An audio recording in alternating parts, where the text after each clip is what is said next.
tubular reabsorption and selective tubular secretion. हमने बताया था कि ट्यूबुलर रीअब्जॉर्प्शन क्या है। यूजफुल कंपोनेंट का रीअब्जॉर्प्शन होता है फिल्ट्रेट से ब्लड में थ्रू इंटरस्टिशियल। तो ये सेलेक्टिव ट्यूबुलर रीअब्जॉर्प्शन किया जाता है by tubular epithelial sales.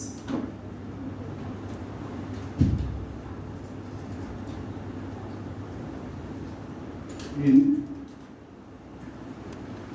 different region of inner block, tubular epithelial cells के द्वारा डिफरेंट रीजन ऑफ नेफ्रॉन में आपको सेलेक्टिव ट्यूबुलर रीअब्जॉर्प्शन किया जाता है। और सेलेक्टिव रीअब्जॉर्प्शन जो होगा वो कैसा होगा? ये हो सकता है आइदर एक्टिवली और पैसिवली, एक्टिवली और पैसिवली दोनों हो सकता है। ठीक है, एक्टिवली और पैसिवली जो कहते हैं उसमें एक्टिवली देखा जाता है इलेक्ट्रोलाइट्स का। ये इलेक्ट्रोलाइट्स सोडियम हो, पोटासियम हो, कैल्शियम हो, मैग्नीशियम हो, जो भी इलेक्ट्रोलाइट्स है इसका रीअब्जॉर्प्शन भी एक्टिवली होगा। एंड एसेंशियल न्यूट्रिएंट्स जो होगा उसका न्यूट्रिएंट्स में खास करके आप कैसे कह सकते हो, जैसे ग्लूकोज है, अमीनो एसिड है, विटामिन सी है, ऐसे कंपोनेंट का रीअब्जॉर्प्शन। ये जो एक्टिवली कहते हैं तो उसमें भी क्या एनसीईआरटी में तो ओनली आपको एक्टिवली और पैसिवली दे करके ये दिया जाता है कि रीअब्जॉर्प्शन होता है। अब ये एक्टिवली में इलेक्ट्रोलाइट्स और न्यूट्रिएंट्स का होता है। पैसिवली में अगर बोला जाएगा तो पैसिवली में आपको वाटर का रीअब्जॉर्प्शन होता है। वाटर रीअब्जॉर्प्शन जो होगा वो ऑस्मोटिकली हो। पैसिवली मतलब ऑस्मोटिकली मेम्ब्रेन के थ्रू डिफ्यूजन के द्वारा होता है। नाइट्रोजिनस वेस्ट, इस नाइट्रोजिनस वेस्ट का रीअब्जॉर्प्शन भी आपको पैसिवली होता है। नाइट्रोजिनस वेस्ट जैसे यूरिया हो गया, यूरिक एसिड हो गया, इस तरह के कंपोनेंट का रीअब्जॉर्प्शन पैसिवली होगा। एंड सम इलेक्ट्रोलाइट्स लाइक, खास करके यहाँ पर इलेक्ट्रोलाइट्स हमने लिखा है तो कैटायंस होता है। यूजुअली ये आपको कैटायंस को रिप्रेजेंट करता है। कैटायंस का कैटेगरी एक्टिवली रीअब्जॉर्ब करेगा। और एनायंस जो रिप्रेजेंट करता है, एनायंस में खास करके बाइकार्बोनेट आयन, क्लोराइड आयन जैसे रीअब्जॉर्प्शन जो होगा वो पैसिवली होता है। ठीक है, तो यहाँ पर इस तरह से एक्टिवली और पैसिवली रीअब्जॉर्ब होगा। अब उसमें थोड़ा इससे अगर एडवांस लेवल पे जाएंगे, जैसे एनसीईआरटी में एक्टिवली पैसिवली बोल दिया, लेकिन अगर आपको बोलेगा कि एक्टिवली में भी प्राइमरी एक्टिव ट्रांसपोर्ट और सेकेंडरी एक्टिव ट्रांसपोर्ट इसके लिए होगा, तो जो इलेक्ट्रोलाइट्स है यानी कैटायंस है इसका रीअब्जॉर्प्शन जो होता है तो और नंबर है, सभी में एक ही कलर डालना है। बाहर से अलग कलर है, अंदर में सेम कलर। तो इलेक्ट्रोलाइट्स और कैटायंस जो होगा इसका एक्टिव रीअब्जॉर्प्शन अगर बोला जाएगा तो प्राइमरी एक्टिव ट्रांसपोर्ट इसका भी वही हाल है। प्राइमरी एक्टिव ट्रांसपोर्ट देने का काम करता है। और न्यूट्रिएंट्स का सेकेंडरी एक्टिव ट्रांसपोर्ट। भैया इसका मीनिंग बताओ तो क्या होता है? प्राइमरी और एक्टिव ट्रांसपोर्ट का मतलब क्या है? असदा फर्स्ट टाइम इलेक्ट्रोलाइट्स का अब्जॉर्प्शन होगा और सेकंड टाइम न्यूट्रिएंट्स का,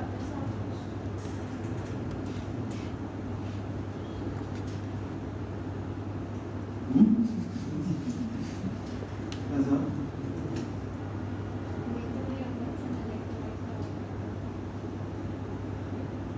अनिकेत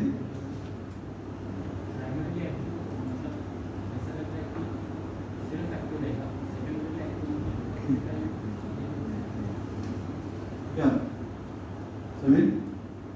मेजॉरिटी के बेसिस पर अगर तुम लोग चलो क्वेश्चन ही अभी नहीं आ रहा है, नहीं तो तुम लोग जो है सो अच्छे सिचुएशन में डुबा देगा सब सिचुएशन। प्राइमरी और एक्टिव ट्रांसपोर्ट का यह मतलब है एनर्जी का यूटिलाइजेशन एटीपी से करेगा तो उसको प्राइमरी एक्टिव ट्रांसपोर्ट कहते हैं। फूड के ऑक्सीडेशन से एनर्जी रिलीज करता है, हीट एनर्जी रिलीज हुआ, उस एनर्जी को कंज्यूम करके जो रीअब्जॉर्प्शन देने का काम करेगा उसको सेकेंडरी एक्टिव ट्रांसपोर्ट कहते हैं। समझ में आया? यानी मेजर एनर्जी सोर्स हमारा क्या होता है? डायरेक्ट सोर्स ऑफ एनर्जी कौन है? एटीपी। तो डायरेक्ट सोर्स ऑफ एनर्जी अगर लेने का काम किया तो वो प्राइमरी एक्टिव ट्रांसपोर्ट, और फूड का वेस्ट प्रोडक्ट के रूप में एनर्जी निकलता है उसको यूज करने का काम करेगा तो उसको सेकेंडरी एक्टिव ट्रांसपोर्ट कहते हैं। समझ गए? तो इस तरह से ये एक्टिवली और पैसिवली इसका रीअब्जॉर्प्शन देखा जा सकता है। तो ट्यूबुलर रीअब्जॉर्प्शन में आपको इस प्रकार का फैक्ट रिप्रेजेंट करता है, ठीक है। अब सेलेक्टिव ट्यूबुलर रीअब्जॉर्प्शन का जो केस है उसमें अगर बोला जाएगा कि रीअब्जॉर्प्शन लगभग हर तरह के कंपोनेंट का होता है। इसमें एक्चुअली पर्पस क्या है? रीअब्जॉर्प्शन करने का पर्पस क्या है? क्यों रीअब्जॉर्प्शन होता है? इसका पर्पस होता है for maintenance of pH, composition and volume of filtrate. Filtrate का पीएच, कंपोजिशन और वॉल्यूम को मेंटेन करना ट्यूबुलर रीअब्जॉर्प्शन का पर्पस होता है, ठीक है। तो यहाँ पर मेन पॉइंट यहाँ ये है। अब एनसीईआरटी में आपको जो लिखा होगा कि नियरली 99% ऑफ फिल्ट्रेट रीअब्सॉर्ब होता है in different part of nephron। 99% filtrate का reabsorption different part of nephron में देखा जाता है, ठीक है। इस तरह से ये आपका ट्यूबुलर रीअब्जॉर्प्शन का कंडीशन शो करता है। ट्यूबुलर सेक्रीशन की अगर हम बात करें, अच्छा अगर आपको बोला जाएगा रीअब्जॉर्प्शन का रेट क्या होता है, रेट ऑफ ट्यूबुलर रीअब्जॉर्प्शन, तो ये आपको glomerular filtration rate minus urine formation rate ये रिप्रेजेंट करेगा ट्यूबुलर रीअब्जॉर्प्शन का। तो ग्लोमेरुलर फिल्ट्रेशन रेट कितना बताया था? 125 ml या 180 लीटर पर डे, और यूरिन फॉर्मेशन कितना होता है? 1 ml पर मिनट या 1.5 लीटर पर डे। तो आप उस तरह से 180 में 1.5 माइनस करिए तब लगभग 99% आ जाएगा। 125 में 1 ml में माइनस करके 124 आ गया, ये भी कितना हो गया? लगभग टोटल फिल्ट्रेट का 99%। तो ये 1 ml रिप्रेजेंट करता है, मतलब 124 ml जो होता है पर मिनट के रेट से आपको रीअब्जॉर्प्शन देगा। तो 99% फिल्ट्रेट रीअब्जॉर्ब होता है, इस तरह से देखा जाता है ट्यूबुलर रीअब्जॉर्प्शन का। ट्यूबुलर सेक्रीशन अगर बोला जाएगा तो ये भी आपको देखा जाता है।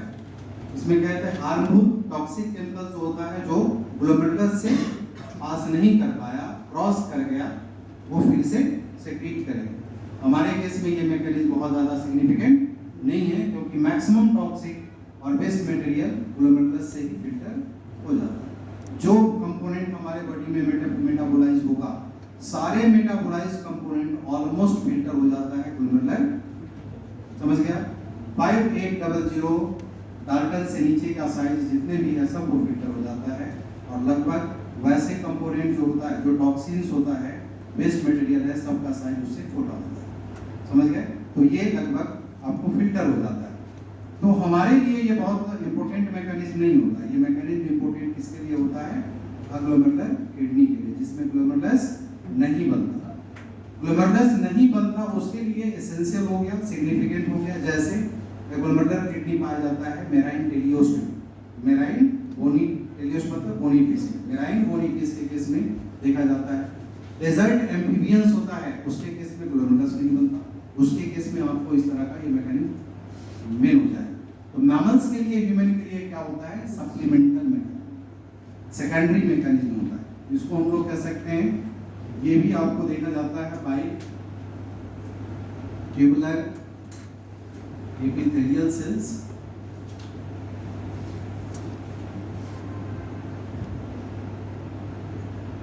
ट्यूबुलर एपिथेलियल सेल्स, जिसमें आपको एनसीईआरटी में लिखा होगा कि सेक्रेट करता H+, A+, अमोनिया। हमने कहा कि सारे टॉक्सिन, ऐसे एनसीईआरटी इसको लिखा है, यही नहीं बल्कि कोई भी टॉक्सिक कंपोनेंट जो होगा उसको सेक्रेट करने का, हार्मफुल केमिकल जो होगा उसको सेक्रेट करने का काम यहाँ पे करता है लॉन्ग कंसंट्रेशन ग्रेडिएंट। इस तरह से देखा जाता है। और ये आपको एसेंशियल एंड प्राइमरी मैकेनिज्म होता है। और glomerular kidney,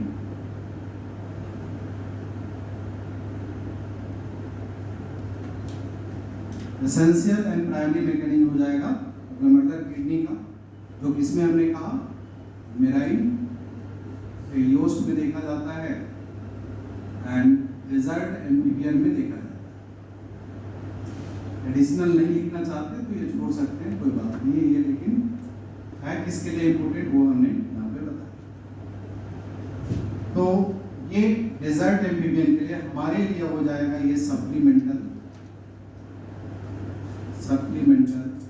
and secondary mechanism.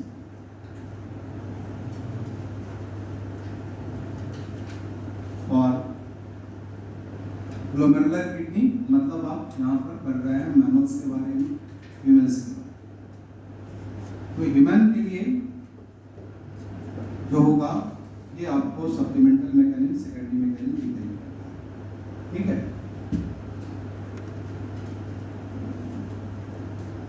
ये मैकेनिज्म जो देखा जाता है वो कैसा होगा? जैसे हमने इसको क्या बोला, आइदर एक्टिवली और ये ऑलवेज एक्टिवली होता है, ये आपको ऑलवेज एक्टिवली हो, और इसलिए इस प्रोसेस को ऑगमेंटेशन कहा जाता है। इस कारण से इसे ऑगमेंटेशन कहते हैं। इलेक्ट्रिक सेक्रेशन को ऑगमेंटेशन कहा जाता, क्योंकि ये एनर्जी के एक्सपेंडिचर से यानी अगेंस्ट कंसंट्रेशन निकालने का काम करता है।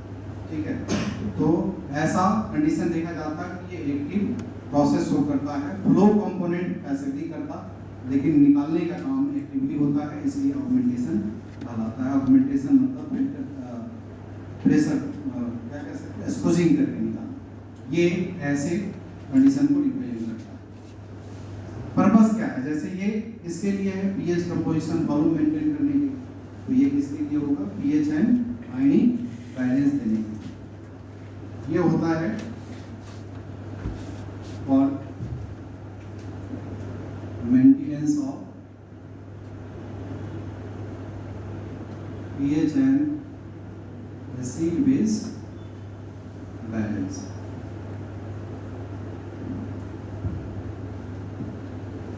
ठीक है, एसिड बेस बैलेंस के लिए, आयनिक बैलेंस के लिए ये रिस्पॉन्सिबल होता है। इस तरह का देखा जाता है। और ये मैक्सिमम होता है इन पीसी, ये भी आपका जो देखा जाता मैक्सिमम होता है इन पीसी।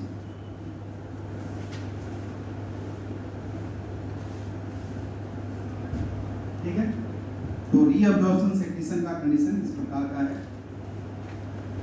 और इसमें जो रीअब्जॉर्प्शन की प्रॉपर्टी हम लोग देखते हैं कि रीअब्जॉर्प्शन जो देखा जाता है कि जो कंपोनेंट है, आप देखें कि एक्टिवली पैसिवली हुआ, वो ये तो एनर्जी एक्सपेंडिचर के आधार पे हो गया, लेकिन कुछ ऐसे कंपोनेंट होता है जिसका रीअब्जॉर्प्शन ज़्यादा होता है, किसी का रीअब्जॉर्प्शन कम होता है, कुछ ऐसे कंपोनेंट जिसका बिल्कुल रीअब्जॉर्प्शन नहीं होता। समझ गए? उसको हम लोग रीअब्जॉर्प्शन थ्रेशोल्ड कहते हैं। रीअब्जॉर्प्शन थ्रेशोल्ड, ये एक्स्ट्रा बता रहा हूँ, जिसको नहीं लिखा है नहीं लिख सकते, समझ सकते हो। रीअब्जॉर्प्शन थ्रेशोल्ड या रीअब्जॉर्प्शन अमाउंट इसको बोलते हैं। तो रीअब्जॉर्प्शन थ्रेशोल्ड का मतलब जो होता है जिसका रीअब्जॉर्प्शन ज्यादा अमाउंट में होगा, लार्ज अमाउंट में होगा, तो उसको कहते हैं हाई थ्रेशोल्ड सब्सटेंस। इसको बोला जाता है हाई थ्रेशोल्ड सब्सटेंस। जिसका रीअब्जॉर्प्शन ज्यादा अमाउंट में होगा उसको क्या कहेंगे, हाई थ्रेशोल्ड सब्सटेंस। तो जैसे यहाँ पर आपको जो न्यूट्रिएंट्स है, न्यूट्रिएंट्स मेनली क्या होता है, ज्यादा कंटेंट में अब्जॉर्ब होता है ना, मतलब जो भी न्यूट्रिएंट्स कंपोनेंट रिप्रेजेंट करेगा, न्यूट्रिएंट्स में खास करके आपको glucose, amino acid, vitamin C सब जो है उसका रीअब्जॉर्प्शन ज्यादा मात्रा में होता है। इलेक्ट्रोलाइट्स का रीअब्जॉर्प्शन क्या होगा, ज्यादा मात्रा में होता है। ये सब क्या है, हाई थ्रेशोल्ड सब्सटेंस के कैटेगरी में कंसीडर किया जाए। जिसका रीअब्जॉर्प्शन स्मॉल अमाउंट में होता है, ठीक है, स्मॉल अमाउंट में होगा तो इसको कहते हैं लो थ्रेशोल्ड सब्सटेंस। और ये लो थ्रेशोल्ड सब्सटेंस का जो कैटेगरी होता है, ऐसे कैटेगरी जैसे यूरिया, यूरिक एसिड, मतलब नाइट्रोजनस वेस्ट। आप सिंपली इसमें क्या कर सकते हैं, नाइट्रोजनस वेस्ट का रीअब्जॉर्प्शन जो होता है, इसलिए इसको क्या कहा जाएगा, लो थ्रेशोल्ड सब्सटेंस है। इसका रीअब्जॉर्प्शन पुअर होता है, जिसका रीअब्जॉर्प्शन बिल्कुल नहीं होता है। कभी ऑब्जर्व किए, बहुत ज्यादा अमाउंट में ऑनियन खा लीजिए, गार्लिक खा लीजिए, उसके बाद यूरिन के लिए जाइए, आपको स्मेल वैसा ही आएगा जो ऑनियन गार्लिक का। आप ऑब्जर्व करें, कभी आप मतलब बीटरूट खाइए, ज्यादा अमाउंट में बीटरूट खाइए, बीटरूट जब खाएंगे तो उसके बाद आप देखिए आपका यूरिन का कलर भी रेड जैसा है। वो जो ऐसा है क्यों, क्योंकि वहां पर उसके अंदर के जो कंपोनेंट है कैरोटीन का रीअब्जॉर्प्शन नहीं होता, एलिसिन का रीअब्जॉर्प्शन नहीं होता, ये यूरिन से पास कर जाता है। तो इसीलिए वो आपको एज इट इज उसका एक्सप्रेशन आपको दिखेगा, उसका स्प्रेड जो होता है एक्सप्रेस होगा।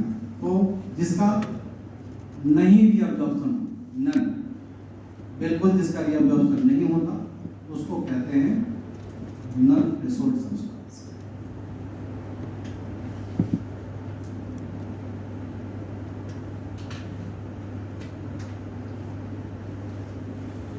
नन थ्रेशोल्ड सब्सटेंस का फॉर्म रिप्रेजेंट करेगा क्या, जैसे आपको देखा जाता है creatine, uric acid,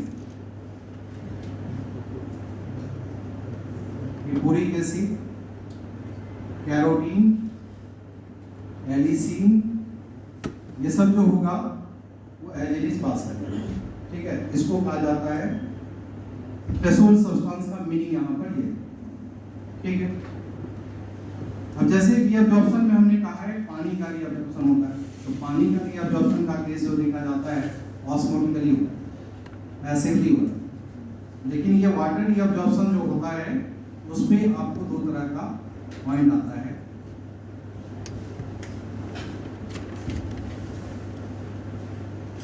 obligatory water reabsorption, facultative water reabsorption. Obligatory का मतलब होता है बिना असिस्टेंस का, बिना सपोर्ट का, डायरेक्ट रीअब्जॉर्ब करेगा तो उसको कहेंगे ऑब्लिगेटरी। और फैकल्टेटिव का मतलब है under action of ADH, aldosterone, मतलब हार्मोनल इंडक्शन से जब रीअब्जॉर्ब होगा तो उसको क्या कहेंगे, फैकल्टेटिव। तो डायरेक्ट रीअब्जॉर्प्शन आप में कहां लिखा आता है, पीसीटी पोर्शन में, और descending rim of group of L, ये ऑब्लिगेटरी रीअब्जॉर्प्शन देने का काम करेगा। फैकल्टेटिव रीअब्जॉर्प्शन जो देखा जाता है पीसीटी में होगा, वहां पर एल्डोस्टेरोन के एक्शन के कारण, एडीएच के एक्शन के कारण रीअब्जॉर्प्शन होता है। लार्ज अमाउंट में वाटर के एब्जॉर्प्शन कलेक्टिंग में होता है, वो किसके कारण होता है, एडीएच के एक्शन के कारण होता है। तो वहां पर आपको ये डीसीटी एंड कलेक्टिंग डक्ट, ये क्या कहलाएगा, फैकल्टेटिव वाटर रीअब्जॉर्बिंग बनता है, समझ गए। तो ये आउट ऑफ एनसीईआरटी है, लेकिन इस पर क्वेश्चन आया इसलिए मैं बता दिया हूँ। नहीं लिखना चाहेंगे तो दिमाग इंटेलिजेंट कोई बात। तो ये आपको इस तरह से वाटर रीअब्जॉर्प्शन का कंडीशन जो रिप्रेजेंट करता है उससे रिलेटेड केस ये। अभी एनसीईआरटी का टॉपिक है function of renal tubules. Ji sir, बताइए।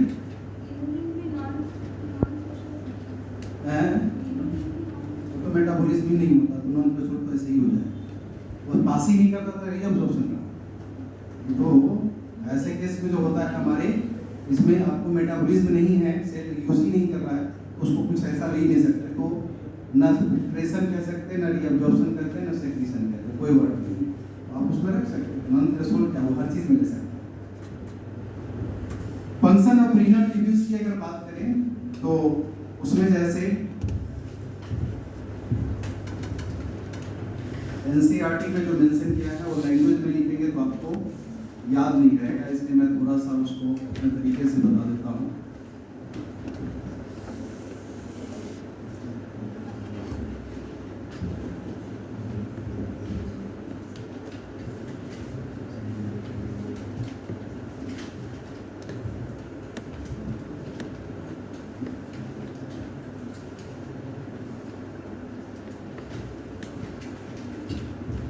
अच्छा, ग्लोमेरुलर फिल्ट्रेशन रेट के लिए हमने कहा था कि उसका डायग्नोसिस के लिए क्या यूज करते हैं,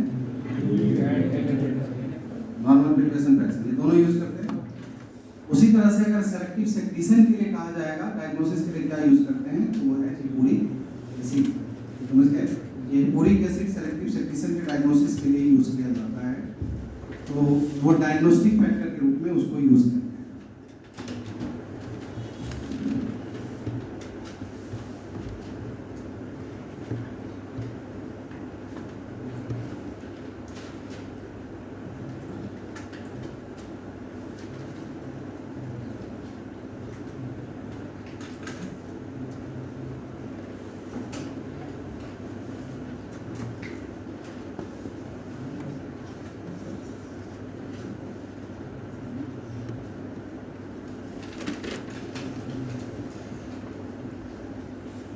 PCT descending lead, sending lead यानी ग्रुप ऑफ फैमिली हो गया, पीसीटी कलेक्टिंग डक्ट।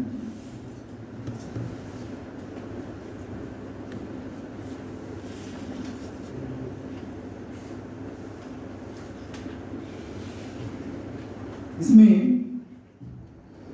पीसीटी के केस में जो देखा जाता है कि इसमें जैसे एनसीईआरटी में आपको मेंशन किया है कि ये एक प्रकार से मेजर साइट रिप्रेजेंट करता है, major site of selective reabsorption and selective secretion. हमने कहा है मैक्सिमम रीअब्जॉर्प्शन सेक्रीशन दोनों ही पीसीटी में बोला है, तो इसलिए आपको एनसीईआरटी में लिखा होगा कि major part of selective reabsorption and secretion माना जाता है पीसीटी में। दूसरा एक पॉइंट उसमें लिखा हुआ मिलेगा कि नियरली ऑल एसेंशियल न्यूट्रिएंट्स का रीअब्जॉर्प्शन करता है, मतलब ये जो रीअब्जॉर्ब करेगा वो रीअब्जॉर्ब करता है नियरली ऑल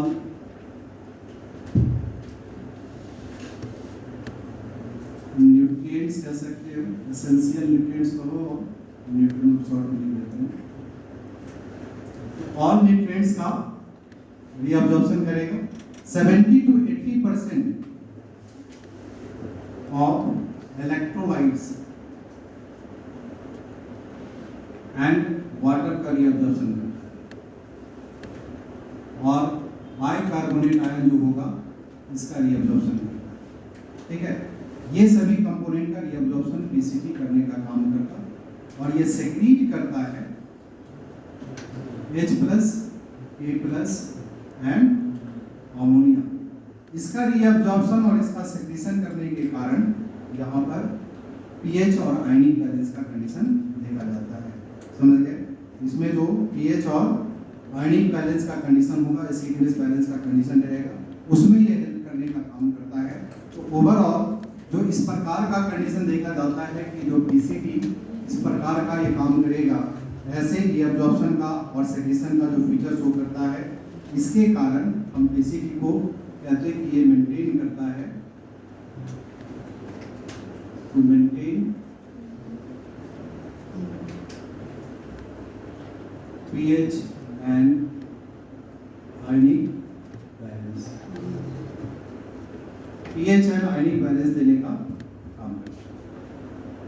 एक केस यहाँ पर याद रखना है कि क्रिएटिन एंड सल्फेट का रीअब्जॉर्प्शन नहीं होता है पीसीटी में। यहाँ पर नो रीअब्जॉर्प्शन,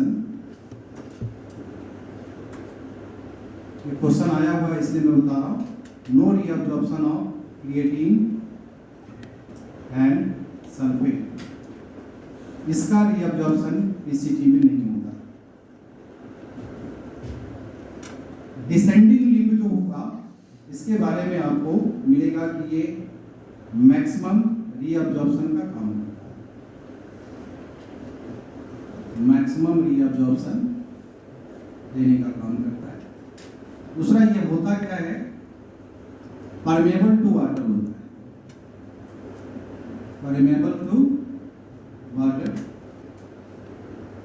और ऑलमोस्ट इम्परमेबल टू इलेक्ट्रोलाइट्स। ऐसा होने के कारण ये डिसेंडिंग मतलब डाउनवर्ड डायरेक्शन में कंसंट्रेशन को क्या करेगा, बढ़ाता चला जाता। इस तरह का कंडीशन जो होता है, ऐसा केस होने के कारण हम इसमें कह सकते हैं ये increase concentration of filtrate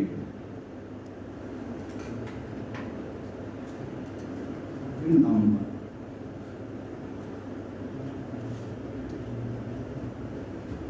ascending limb जो होगा मिनिमम रीअब्जॉर्प्शन देता है,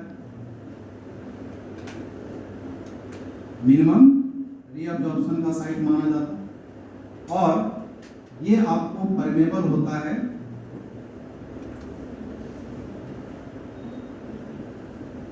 इम्परमेबल कहेंगे टू वाटर, वाटर से इम्परमेबल होगा, लेकिन ये परमेबल कहो या एनसीईआरटी के लैंग्वेज में कहेंगे ये क्रॉस करता है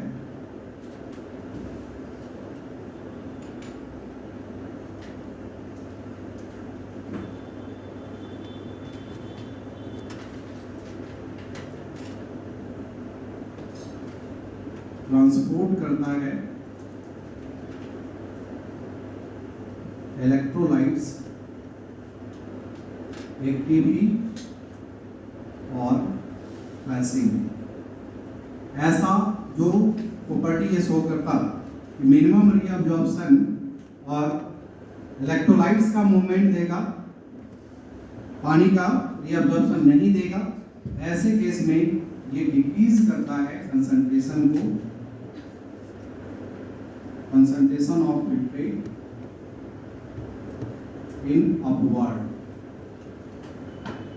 अपवर्ड डायरेक्शन में वो इस तरह से कंसंट्रेशन को घटाने का काम करेगा। ओवरऑल ये क्या कर रहा है, कंसंट्रेशन को क्या कर रहा है, बढ़ा रहा है। ये कंसंट्रेशन को क्या कर रहा है, घटा रहा है।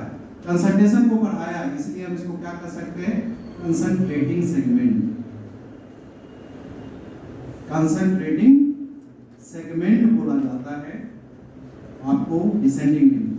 और ये कंसंट्रेशन को क्या कर रहा है, घटा रहा है, घटा रहा है, इसका मतलब इसको क्या कहेंगे, डायल्यूटिंग सेगमेंट। इसीलिए इसको डायल्यूटिंग सेगमेंट कहा जाता है डिसेंडिंग लिंब। ठीक है, और ये दोनों काम करता, इस कारण से ये आपको सिग्निफिकेंट माना जाता है। सिग्निफिकेंट उस जगह आप लिख लीजिएगा, significant to increase concentration of filtrate and medullary interstitium। ये सेंटेंस एनसीईआरटी का है। हमने यहाँ पर इसका मीनिंग एनसीईआरटी के पॉइंट से ही क्लियर करने का काम किया कि क्यों कंसंट्रेटिंग सेगमेंट कहेंगे, क्यों डायल्यूटिंग सेगमेंट कहेंगे। ये कंसंट्रेशन बढ़ा रहा है इसलिए कंसंट्रेटिंग सेगमेंट, ये कंसंट्रेशन घटा रहा है इसलिए डायल्यूटिंग सेगमेंट। और ये कंसंट्रेशन को बढ़ाने घटाने का जो काम करता, इस आधार पे लूप ऑफ बेनले को ओवरऑल कहा जाता है कि ये फिल्ट्रेट और मेडुलरी इंटरस्टिशियम का कंसंट्रेशन जो है ओवरऑल इंक्रीज करने का काम करता है। तो ये आपका पॉइंट एनसीईआरटी का है जो आप इस तरह से अप्लाइड फॉर्म में उसको याद कर सकते हैं। पीसीटी की अगर बात करें तो इसमें कंडीशनल रीअब्जॉर्प्शन होता है, conditional reabsorption of water and sodium chloride. Conditional water reabsorption का मतलब क्या हो गया? कंडीशनल बोले तो फैकल्टेटिव को ही कंडीशनल कहते हैं। कंडीशनल मतलब यहाँ पर एडीएच और एल्डोस्टेरोन के एक्शन से ही रीअब्जॉर्ब हो पाएगा। तो फैकल्टेटिव रीअब्जॉर्प्शन, कंडीशनल रीअब्जॉर्प्शन का मतलब हो गया फैकल्टेटिव रीअब्जॉर्प्शन का कंडीशन शो करता है। ये आपको रीअब्जॉर्ब करता है बाइकार्बोनेट आयन एंड सेक्रीट करता है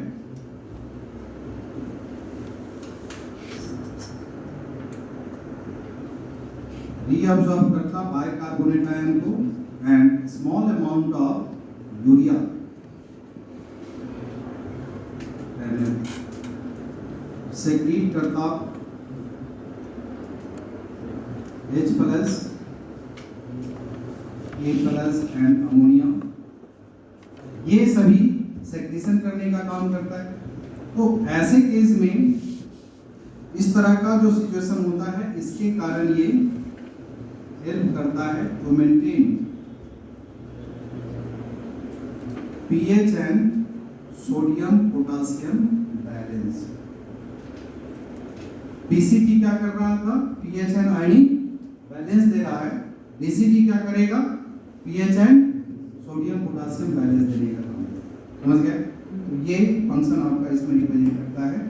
कलेक्टिंग डक्ट में आपको लिखा हुआ मिलेगा कि ये रीअब्जॉर्ब करता है large amount of water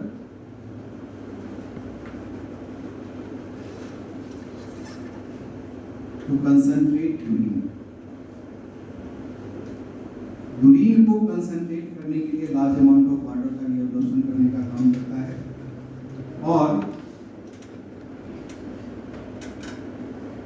reabsorb small amount of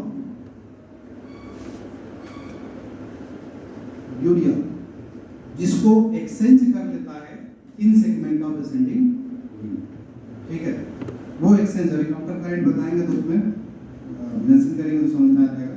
तो स्मॉल अमाउंट ऑफ यूरिया ये सेक्रीट करेगा और असेंडिंग लिम्फ जो होता है इन सेगमेंट उसको रीअब्जॉर्ब कर लेता है, तो काउंटर करंट वीआई बना देता। और ये सेक्रीट करता है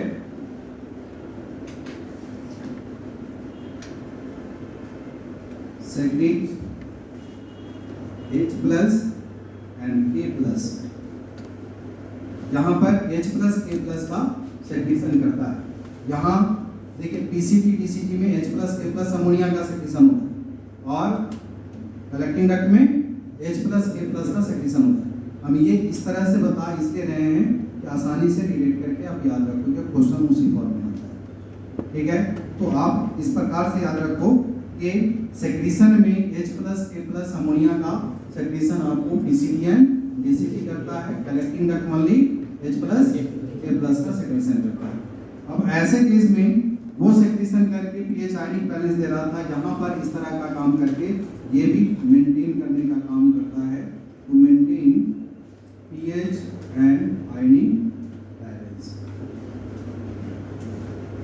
पीएच एंड आयनिक बैलेंस देने के लिए इस तरह का काम करेगा और फाइनली इससे आपको तैयार होता है यूरिन। तो इस प्रकार से ये फंक्शन ऑफ रीनल ट्यूब्यूल्स जो एनसीईआरटी में लिखा है वही पॉइंट हम यहाँ पर दिखाए हैं और क्वेश्चंस आपको इसी सेंस में आएगा। तो इसीलिए क्वेश्चंस के फॉर्म में हम इसको कन्वर्ट करके बताया कौन कंसंट्रेटिंग सेगमेंट है, कौन डाइल्यूटिंग सेगमेंट है, क्यों इंपॉर्टेंट है कंसंट्रेशन मेंटेनेंस के लिए और कौन किस तरह का मेंटेनेंस देता है, वो आपको इसमें याद रखना है।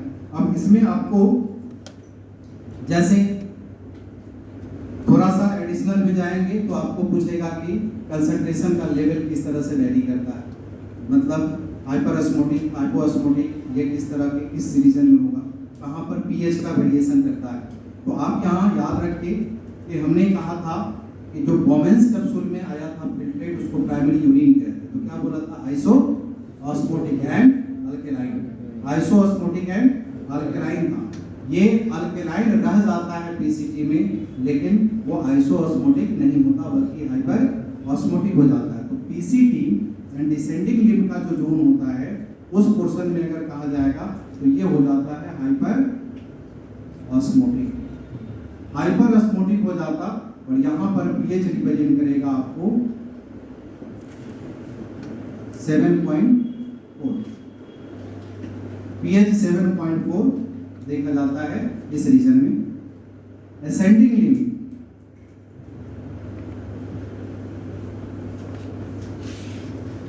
और कलेक्टिंग डक्ट जो होगा, असेंडिंग लिम्ब से कलेक्टिंग डक्ट में जब फिल्ट्रेट मूव करके जाता है तो कंसंट्रेशन क्या हो जाता है, हाइपो ऑस्मोटिक हो जाता है, कंसंट्रेशन गिर जाता है, डिक्रीज कर जाता है। अभी काउंटर करंट में भी क्लियर हो जाएगा। तो हाइपो ऑस्मोटिक हो जाता है और यहाँ पर इसका पीएच जो होगा वो हो जाता है 7, ठीक है।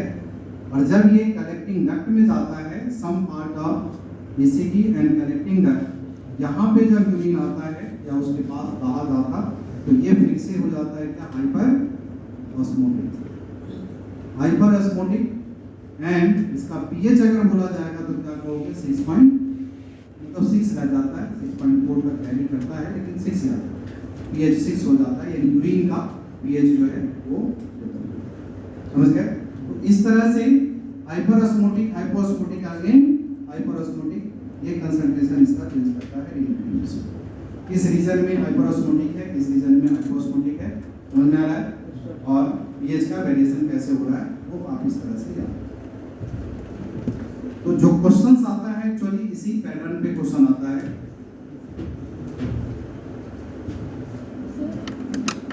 जी सर,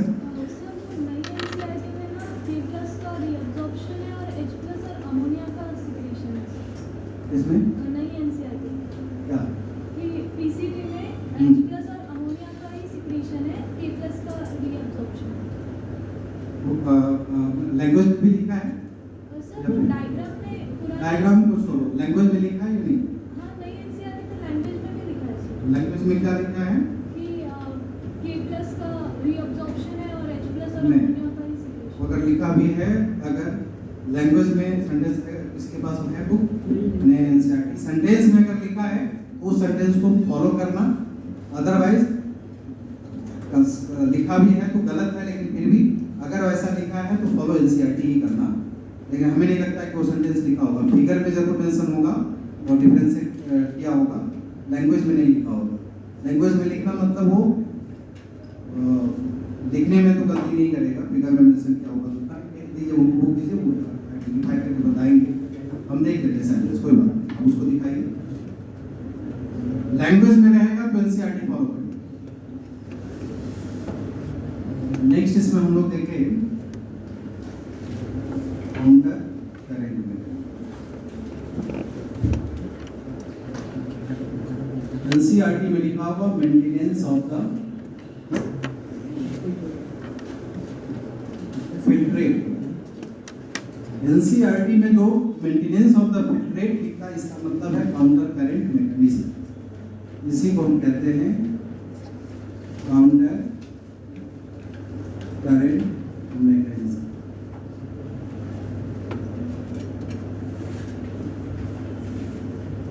ठीक है, न्यू एनसीईआरटी है ना, ये को देखिए न्यू एनसीईआरटी।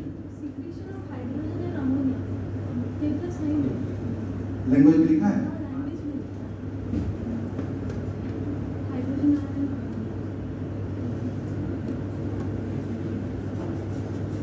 पीसीटी में मेंटेन पीएच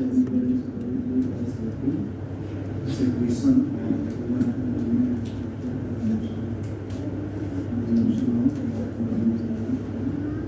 तो ये सेंटेंस इस तरह से रहेगा तो आप लेना, लेकिन ओनली नहीं लिखा है कि यही रीअब्जॉर्ब हो रहा है, ऐसा नहीं लिखा है।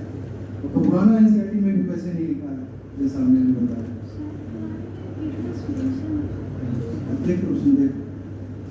अगर पुराना में मेंशन है या नया में मेंशन, उससे मतलब नहीं, K+ होता ही है उसमें।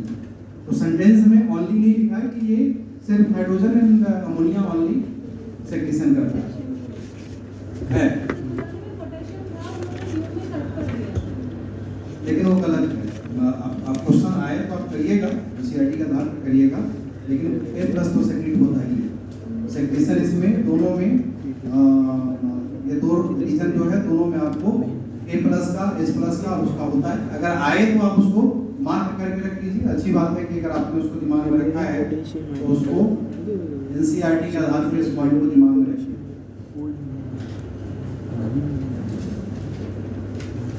मेंटेनेंस ऑफ द फीडबैक या काउंटर करेंट मैकेनिज्म जो देखा जाता है, इसका क्या कंडीशन है।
देखिए टोटल काउंटर करंट न्यूक्लियाई 3 बनता है।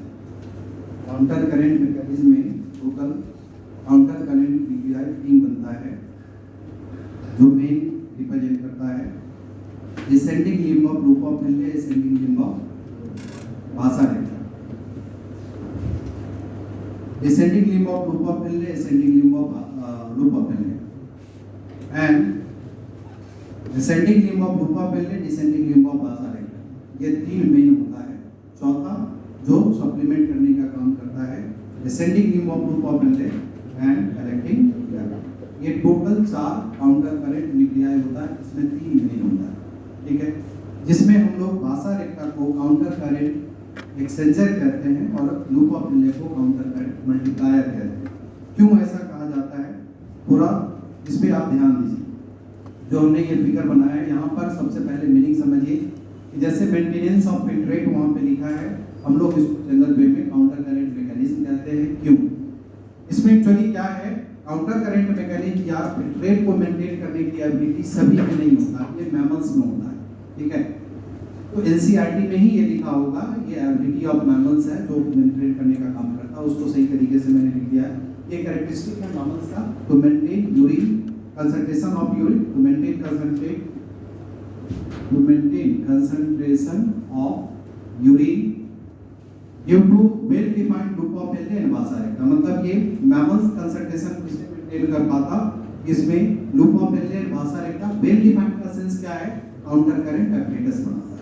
समझ गए? होता दूसरे में भी है लेकिन काउंटर करंट apparatus नहीं बना पाता, इसलिए well defined sense word use के लिए नहीं किया जाता। समझ गया? तो यहाँ वेल डिफाइंड का मतलब यहाँ यही है कि काउंटर करंट apparatus का फॉर्मेशन कर लेता है। और इस केस में ये काउंटर करंट मैकेनिज्म क्यों कहलाता है मेंटेनेंस ऑफ फिल्ट्रेट, तो इसका रीजन है कि इसमें क्या होता है कि फ्लो ऑफ फिल्ट्रेट दो अपोजिट लिम्ब जो होगा लूप ऑफ पेल्ले का उसमें होता है, इधर से आया इधर से गया, तो अपोजिट मूवमेंट हुआ ये यूट्यूब लाइक स्ट्रक्चर में। तो ऐसे केस में ये इधर कंसंट्रेशन बढ़ता है, इधर कंसंट्रेशन घटता है, ये काउंटर होता है। तो ये काउंटर करंट, करंट मतलब फ्लो, काउंटर मतलब हो गया अपोजिट, करंट मतलब फ्लो, अपोजिट फ्लो करके अपोजिट कंसंट्रेशन देने का काम करता है, इसलिए काउंटर करंट कहलाता है। तो ये फिल्ट्रेट के अपोजिट फिल्ट्रेट के फ्लो दो लिम्ब में होता है उसके कारण भी होता है, ब्लड का फ्लो दो लिम्ब ऑफ भासा रेखा में होता है उसके कारण भी होता है, इसके कारण आपको काउंटर करंट का कंडीशन बन जाता है यूट्यूब लाइक मूवमेंट होने के कारण। समझ गए? तो अब यहाँ पर देखिए कि होता क्या है, ये जो पोर्शन है उस पोर्शन में आप यहाँ इसको कंसीडर करिए कि ये जो रीजन है पीसीटी का ये पोर्शन, ये कॉर्टेक्स को रिप्रेजेंट करता है और कॉर्टेक्स में कॉर्टेक्स का डीप रीजन तक जो होगा उसका कंसंट्रेशन कितना रिप्रेजेंट करता है, 300 मिलीऑस्मोल पर लीटर रिप्रेजेंट करता है, ठीक है। एनसीईआरटी में हर जगह अलग अलग वैल्यू करके लिखा होगा, आप ओवरऑल मानिए रीजन से ही समझ में आ जाएगा। तो कॉर्टेक्स तक का रीजन का ऑस्मोलरिटी कितना है, 300 मिलीऑस्मोल। जैसे कॉर्टेक्स से अंदर में आता है हम उसको कहते हैं आउटर मेडुला, ठीक है। आउटर मेडुला का जो रीजन होगा उसमें कंसंट्रेशन सबसे कम 400 मिलीऑस्मोल पर लीटर रिप्रेजेंट करेगा। और ये आपको जो इनर मेडुला तक का जो रीजन होता है वहां तक जाने में ये लगभग 600 मिलीऑस्मोल पर लीटर का कंसंट्रेशन शो करेगा, ठीक है। इनर मेडुला जो कहते उस इनर मेडुला में कंसंट्रेशन आपको स्टार्ट करता है 600 के बाद, यानी 700 से स्टार्ट करता है ऑन एवरेज। इसमें जो इनर मेडुला का रेगुलर बेसिस पे जो कंसंट्रेशन मेंटेन होता है वो 900 मिलीऑस्मोल पर लीटर रिप्रेजेंट करता है और मैक्सिमम 1200 मिलीऑस्मोल पर लीटर रिप्रेजेंट करता है, यानी सबसे ज्यादा ऑस्मोलरिटी 1200 होता है। तो मैक्सिमम कंसंट्रेशन यानी डीप ऑफ द मेडुला में 1200 मिलीऑस्मोल पर लीटर रहता है। तो जिस तरह से हमने ये रीजन देखा है उसी तरह से ये ट्यूब में भी, डक्ट में भी, ब्लड वेसल्स में भी कंसंट्रेशन का वैल्यू वैसे ही बढ़ेगा, मतलब 300 400 500 600 800 ऐसे बढ़ता हुआ चला जाएगा 1200। तो ऐसे वैल्यू उसको चेंज करता है। अब आप देखिए कि जब इधर से आया तो इस केस में ये यहाँ तक जो होता है वो फिल्ट्रेशन का जो कंडीशन देखा जाता उसमें आपको ये रीनल ट्यूब से डिसेंडिंग लिम्ब में आया। जब डिसेंडिंग लिम्ब में आया फिल्ट्रेट, तो इसमें क्या होता है, यहाँ से वाटर का रिअब्जॉर्प्शन होना चालू हो जाता है। क्या रिअब्जॉर्ब होता है? अब ये वाटर रिअब्जॉर्प्शन यहाँ से होना चालू हो जाएगा डिसेंडिंग लिम्ब में। ये जो वाटर रिअब्जॉर्प्शन होगा, तो वाटर रिअब्जॉर्ब होने के बाद जो रिअब्जॉर्ब होकर जा कहाँ रहा है, इंटरस्टिशियल फ्लूइड। ये जो स्पेस है वो स्पेस क्या है, इंटरस्टिशियल फ्लूइड को रिप्रेजेंट कर रहा है।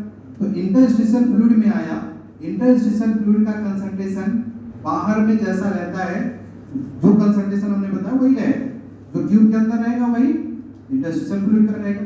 मतलब इंटरस्टिशियल फ्लूइड का भी यहाँ का कंसंट्रेशन 300 है, यहाँ है 600, ऐसे बढ़ता जाएगा। तो अब जैसे पानी निकलता जाएगा तो वहाँ का कंसंट्रेशन क्या होगा, डाइल्यूट होता चला जाएगा। उस कंपेयर में इंटरस्टिशियल फ्लूइड डाइल्यूट होता चला जाएगा। अब ये इंटरस्टिशियल फ्लूइड डाइल्यूट होता जाएगा, लेकिन इसमें जो ब्लड आ रहा है वो ब्लड क्या रहेगा, कंसंट्रेटेड रहेगा। ब्लड कंसंट्रेटेड है और इंटरस्टिशियल फ्लूइड क्या हो गया, ऐसे कंडीशन में क्या करेगा, इस पानी को एक्सचेंज कर लेता है। कंसंट्रेशन ज्यादा है तो कंसंट्रेटेड कंपोनेंट ठीक पानी को खींच लेगा, मतलब ये यहाँ से पानी को खींच लेता है। तो इस कारण से क्या होता है कि इसमें कंसंट्रेटेड कंपोनेंट ऊपर की तरफ जाएगा, ये पानी को इंटरस्टिशियल फ्लूइड से खींच लिया। जो जो पानी डिसेंडिंग लिम्ब ने छोड़ा था, वासा रेक्टा का एसेंडिंग लिम्ब क्या कर लिया, उसको एक्सचेंज कर लिया। समझ में आया? ऐसे एक्सचेंज करके फिर से इंटरस्टिशियल फ्लूइड का कंसंट्रेशन जैसा था उसी स्टेज में रख दिया, मेंटेन कर दिया। तो इस तरह का काम करता है। अब ये क्या होगा, कंसंट्रेशन 300 से 1200 तक पानी रिअब्जॉर्ब होने के कारण फिल्ट्रेट का बढ़ता जाएगा, और ब्लड का कंसंट्रेशन 1200 से 100 में चला गया, तो पानी को एंटर करता चला जाएगा, कंसंट्रेशन घटाता चला जाएगा। समझ गए? तो इस तरह से देखा जाता। अब ये फिल्ट्रेट जो होगा, ये एयर बीट बेंड होकर के एसेंडिंग लिम्ब में आए। जब एसेंडिंग लिम्ब में जाता है, तो एसेंडिंग लिम्ब में आने के बाद यहाँ पे क्या देखा जाता है, ये वाटर से तो इम्परमेबल है। तो ऐसे केस में ये क्या करता है कि जब यहाँ पर ऊपर की तरफ जो है इंटरस्टिशियल फ्लूइड का कंसंट्रेशन क्या है, कम, और इसका कंसंट्रेशन हो गया ज्यादा, 1200 मिलीओस्मोल कंसंट्रेशन यहाँ पर है। और यहाँ जो पानी इस केस में ऊपर की तरफ जाएगा तो 1200 से ऊपर की तरफ जाएगा, तो 1200 से 900, 700, 800 ऐसे बढ़ता जाएगा। तो इसका कंसंट्रेशन ज्यादा और बाहर का कंसंट्रेशन कम होने के कारण ये क्या करता है, सोडियम क्लोराइड को रिलीज करना चालू कर देता है। इलेक्ट्रोलाइट, मतलब ये इलेक्ट्रोलाइट से परमेबल है लेकिन वाटर से इम्परमेबल है, तो इलेक्ट्रोलाइट्स को रिलीज करता चला जाएगा और मीडियम के कंसंट्रेशन के अकॉर्डिंग अपना कंसंट्रेशन ये मेंटेन करना चालू करता है। इस तरह से सोडियम क्लोराइड वो रिलीज करता चला गया। अब ये जो सोडियम क्लोराइड इंटरस्टिशियल फ्लूइड में आएगा, इंटरस्टिशियल फ्लूइड का कंसंट्रेशन क्या हो जाएगा, बढ़ जाएगा। अब इसका कंसंट्रेशन जो है 1200 था, वो और ज्यादा हो जाएगा। लेकिन यहाँ जो ब्लड आ रहा था, वो ब्लड क्या था, लो से हाई तक जाएगा। तो ऐसे सिचुएशन में यहाँ जो कंसंट्रेशन होगा वो 1200 होगा, लेकिन यहाँ तो 1400-1600 हो चुका रहेगा। इसके कारण क्या होगा, इसका कंसंट्रेशन ज्यादा, इसका कंसंट्रेशन हाई कंसंट्रेशन टू, ये सोडियम का रिअब्जॉर्प्शन यहाँ हो जाता है। इस तरह से जो डिसेंडिंग में भाषा रेक्टा का ये सोडियम क्लोराइड को क्या करता, एक्सचेंज करता। समझ में आया? तो जो लूप ऑफ हेनले ने जो कंपोनेंट छोड़ा वो रिअब्जॉर्ब कौन किया, भाषा रेक्टा। इसीलिए भाषा रेक्टा को कहते हैं काउंटर करंट एक्सचेंजर। ये एक्सचेंज किया उसे, और एक्सचेंज करके मेडुलरी इंटरस्टिशियल का कंसंट्रेशन मेंटेन किया। तो जैसे क्वेश्चन आएगा, थोड़ा अंदर से क्वेश्चन आएगा, कहेगा मेडुलरी इंटरस्टिशियल फ्लूइड का कंसंट्रेशन मेंटेन कौन करता, भाषा रेक्टा या लूप ऑफ हेनले? भाषा रेक्टा। भाषा रेक्टा जो होता है मेडुलरी इंटरस्टिशियल फ्लूइड के कंसंट्रेशन को मेंटेन करने का काम करता है, क्योंकि जो भी उसमें गया उसके कंसंट्रेशन को जो डिस्टर्ब कर रहा है उसको फिर वो लेकर के उसको नॉर्मल कर देगा। समझ में आया? अब आप यहाँ पर देखिए कि इस केस में लूप ऑफ हेनले में जो वाटर रिअब्जॉर्प्शन करता जा रहा है, तो 300 से 1200 कंसंट्रेशन बढ़ रहा है, यहाँ 1200 से 300 घट रहा है, कंसंट्रेशन क्या हो रहा है, मल्टीप्लाई कर रहा है। इसीलिए इसको क्या कहा जाएगा, लूप ऑफ हेनले को काउंटर करंट मल्टीप्लायर कहा जाएगा। कंसंट्रेशन को मल्टीप्लाई करने का काम करता है, तो ये काउंटर करंट मल्टीप्लायर का काम करेगा। समझ में आया? अब यहाँ पर देखिए कि जो हाइपोऑस्मोटिक से हाइपरऑस्मोटिक हुआ और इस तरह से फिल्ट्रेट फिर क्या होगा, हाइपोऑस्मोटिक हो जाएगा। फिर यहाँ पर रीअब्जॉर्ब होता जाएगा और हाइपरऑस्मोटिक होगा। यहाँ पे क्या होता है कि इससे वाटर का रीअब्जॉर्प्शन होगा, लेकिन कैसा, फैकल्टेटिव, कंडीशनल। तो इसमें ये वाटर का रीअब्जॉर्प्शन कलेक्टिंग डक्ट से भी होता है। कलेक्टिंग डक्ट से ये वाटर का रीअब्जॉर्प्शन होगा। साथ में हमने क्या लिखा था, स्मॉल अमाउंट ऑफ यूरिया का रीअब्जॉर्प्शन भी यहाँ होता है। ठीक है, स्मॉल अमाउंट ऑफ यूरिया जो यहाँ रीअब्जॉर्ब हुआ, ये स्मॉल अमाउंट ऑफ यूरिया को एक्सचेंज कौन करता है, समझ में आया? ये एसेंडिंग लूप ऑफ रिले। इसके कारण यहाँ पर क्या होता है, कलेक्टिंग डक्ट और एसेंडिंग लूप ऑफ रिले जो होता है वो भी काउंटर करंट का परमिशन कर दिया, और इस आधार पे ये एक प्रकार से कंसंट्रेशन मेंटेनेंस में हेल्प करने का काम करता है। समझ गए? अगर यहाँ ये डाइल्यूट हो जाएगा तो इस कंपोनेंट को एक्सचेंज करके कौन ले लेगा, एसेंडिंग लूप ऑफ नहीं लेगा। क्यों नहीं लेगा? क्योंकि ये इम्परमेबल टू, इसीलिए यूरिया को यहाँ रिलीज होना पड़ता है। समझ में आया? तो ये दिमाग में रखना कि कभी इस तरह से कंफ्यूज नहीं करना। ये वाटर का रीअब्जॉर्प्शन यहाँ जो हुआ है, अगर ये डाइल्यूट हो गया तो यूरिया रिलीज करेगा, अगर नॉर्मल है तो यूरिया रिलीज नहीं करेगा। तो ये कंसंट्रेशन के लिए पानी का एक्सचेंज नहीं होगा, सिर्फ एक्सचेंज क्या करेगा, यूरिया और पानी एक्सचेंज करेगा। तो only for the exchange of urea ascending limb और collecting duct counter current nuclei show करता है। इसलिए टोटल काउंटर करंट न्यूक्लियाई कितना बनेगा, 7। समझ गए? मेन कितना हो गया, तो ये आपको इस तरह से रिप्रेजेंट करता है। और कलेक्टिंग डक्ट में भी कंसंट्रेशन ग्रेजुअली क्या होता है, मल्टीप्लाई। इसलिए कलेक्टिंग डक्ट को भी क्या कहा जाएगा, काउंटर करंट मल्टीप्लायर कहा जाएगा। समझ गए? तो इस तरह से ये आपका काउंटर करंट मैकेनिज्म का केस होता है। बोलो, किसी को समझने में दिक्कत है? तो ये काउंटर करंट मैकेनिज्म का कंडीशन शो करता है। यही आपको एनसीईआरटी में लिखा होगा कि इसमें जो है कंसंट्रेशन मल्टीप्लाई करता चला जाता है मूवमेंट के आधार पे, और डीसीटी और कलेक्टिंग डक्ट जो होता है फिल्ट्रेट के कंसंट्रेशन को 4 टाइम्स बढ़ा देता है। इसीलिए जो मैमेलियन किडनी है, यूरिन का कंसंट्रेशन 4 टाइम्स कंसंट्रेट कर देता है। समझ गए?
ओवरऑल एनसीईआरटी में जो वो आपको 2 पेज में लिखा होगा, सबका कंक्लूजन यहाँ पर यही है कि इसमें जो लूप ऑफ हेनले, भाषा रेखा और कलेक्टिंग डक्ट, इस तीनों के बीच में जो ये क्लोज प्रॉक्सिमिटी शो करता है वो हेल्प करता है increasing concentration of medullary interstitium. वो कंसंट्रेशन कहाँ से 300 से लेकर के 1200 तक ये बढ़ाने का काम करता है।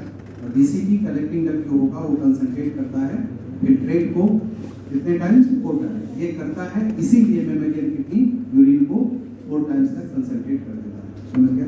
तो ये केस देखा जाता है। और अंडरकरेंट मैकेनिज्म जो होगा वो एक प्रकार से एसेंशियल एंड एफिशिएंट मैकेनिज्म होता है, वो कंसंट्रेट द यूरिन। एनसीईआरटी में यूरिन लिखा होगा लेकिन आपको मेडुलरी इंटरस्टिशियल फ्लूइड को भी कंसंट्रेट करने का काम करता है। ठीक है, क्वेश्चन उस पर भी आया हुआ है, तो उस तरह से वो सारे पॉइंट क्वेश्चन के पॉइंट में हमने ये है काउंटरकरेंट मैकेनिज्म।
जैसे आपको उसमें लिखा होगा regulation of glomerular filtration rate. Regulation of glomerular filtration rate के बारे में आपको वो पॉइंट इस तरह से दिया होगा कि ये ग्लोमेरुलर फिल्ट्रेशन रेट का रेगुलेशन क्यों कर पाता है, क्योंकि इनबिल्ट होता है किडनी में जेजीए, और जेजीए होने के कारण ग्लोमेरुलर फिल्ट्रेशन रेट रेगुलेट हो जाता है। कैसे, हम रास मैकेनिज्म बताएंगे तो बताएंगे, लेकिन यहाँ पर उसको हम इसी प्रोसेस में रेगुलेशन में एक्सप्लेन कर देंगे। तो वो केस आपका यहाँ पर याद रखना है कि ग्लोमेरुलर फिल्ट्रेशन रेट जो अलग से वो हेडिंग डाला है, उसका मतलब यहाँ पर ये है कि इसका रेगुलेशन में मेन रोल किसका है, जेजीए।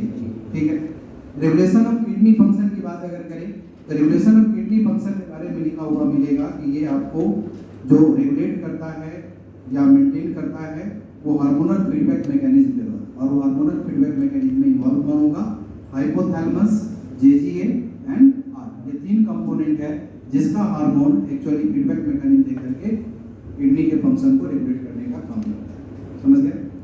और वो रेगुलेशन कैसे ये 3 कंपोनेंट करता है, उसमें जेजीए का फंक्शन आपको रास मैकेनिज्म कहलाता है, और हार्ट का जो है एएनएफ मैकेनिज्म कहलाता है, और हाइपोथैलेमस जो हो गया ऑस्मोरेगुलेटरी मैकेनिज्म कहलाता है। ठीक है, वो रिप्रेजेंट करता है।